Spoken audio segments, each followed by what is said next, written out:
तेलंगाना की राजधानी हैदराबाद की सड़कें इस वक्त भगवा रंग में रंगी हुई हैं। शनिवार को बीजेपी राष्ट्रीय कार्यकारिणी की बैठक शुरू हुई थी और आज इस बैठक का दूसरा दिन है। लेकिन अब सवाल ये उठता है कि क्या तेलंगाना पर भी भगवा रंग चढ़ पाएगा, क्योंकि ये गढ़ है टीआरएस का और लंबे वक्त से केसीआर तेलंगाना पर राज करते आए हैं। क्या बीजेपी केसीआर को उनके गढ़ में मात दे पाएगी? देखते हैं ये रिपोर्ट। बीजेपी इस वक्त दक्षिण भारत में अपने पैर जमाने की कोशिश कर रही है। बीजेपी की हैदराबाद में राष्ट्रीय कार्यकारिणी की बैठक में 2024 के लिए दिशा और दशा तय की गई है।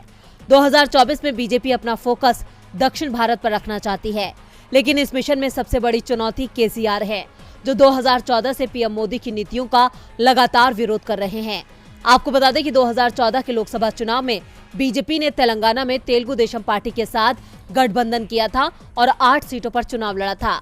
बीजेपी को इन 8 सीटों में से महज 1 सीट पर जीत मिली थी। टीआरएस ने 12, कांग्रेस ने 2 और टीडीपी ने 1 और ऑल इंडिया मजलिसे इत्तेहादुल मुस्लिमीन ने 1 सीट पर जीत हासिल की थी। तेलंगाना में 17 लोकसभा सीटें हैं, लेकिन 2019 के लोकसभा चुनाव में बीजेपी ने 4 सीटें जीतकर सबको चौंका दिया था। 2019 में टीआरएस 9 पर आ गई, कांग्रेस 3 पर चली गई, जबकि असदुद्दीन ओवैसी ने अपनी हैदराबाद सीट बरकरार रखी। ऐसे में 2024 में बीजेपी बड़ा उलटफेर करने के मकसद से हैदराबाद में ये बैठक कर रही है। अब केसीआर भी पीएम मोदी के इस खेल को समझ चुके हैं, इसलिए वो लगातार विपक्ष को एकजुट कर रहे हैं और पीएम मोदी के सामने खुद को बड़े विकल्प के रूप में पेश कर रहे हैं।